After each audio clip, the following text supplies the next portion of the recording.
IAMME Conference 2024. I am sitting here with the Executive Director of Access Chapter 2, Steve Letsike. A very warm welcome to the IAMME Conference podcast. How are you? I'm doing well. How are you? I'm amazing. Thank you so much for taking the time to chat to us. How important are conferences like this, especially in the time that we're living in now?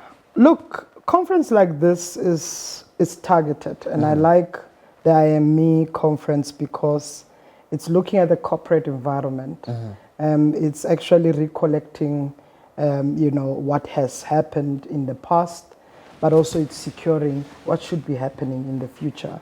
So the reflection moment assists corporates to internalize its own progress, but also help to improve for the betterment of the country, but also for the betterment of their own employees, and also contributing to, what we perceive as an important tool, which is the Constitution.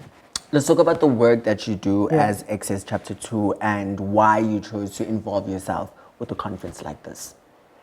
Look, I run a non-profit organization, Access Chapter 2, and for the last 11 years, we have given attention, in depth to, the lives of LGBTI people, and particularly Black, LGBTI persons. We wanted to really inform our own organizing. We wanted to really also look at the dynamics experienced by LGBTI people from townships and rural communities. And we have 7 sites across the country, predominantly rural. The only urbanized is your Gauteng and as well as Western Cape. But other than that, all other provinces, we are in rural communities. But why we thought it's necessary, we run an organization and that must self-sustain, that must be continuously supported. We cannot only depend on resources that are coming from outside, which is predominantly what resource funds of civil society in South Africa. But we want to also tap on resources of this country. We are fighting continuously and advocating for human rights and justice in South Africa.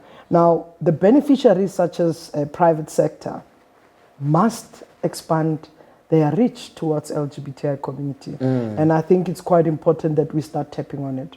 Government supports most of our work, community support most of our work, but private sector must now expand their work and support organizations, or else they wouldn't be talking about diversity policy if it wasn't the work of activists and communities.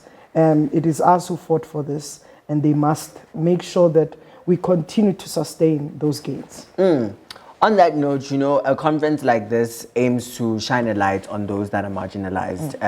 This being, queer people, the LGBTI community, and differently abled people.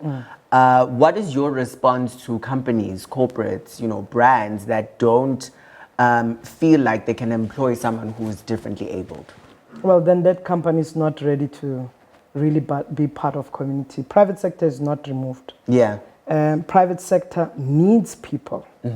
And for its production to exist and for its really margins to take a 10 for a healthier lookout, they need people. Now, you cannot choose and discriminate, which people you're going to want to be in the system.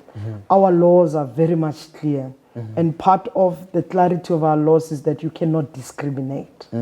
You have the capacity to employ people in their diversity. Whether they're queer, whether they are persons with disability, whether they're living with HIV, it doesn't matter. As long as the person has got capacity, is able to work, give them that opportunity, because we want people to prosper. Now, as we wrap it up, I've been asking all our speakers throughout the day to finish this sentence off for me.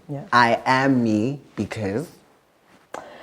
I am me because I fully aspire with or align with happiness. I align with hope and peace.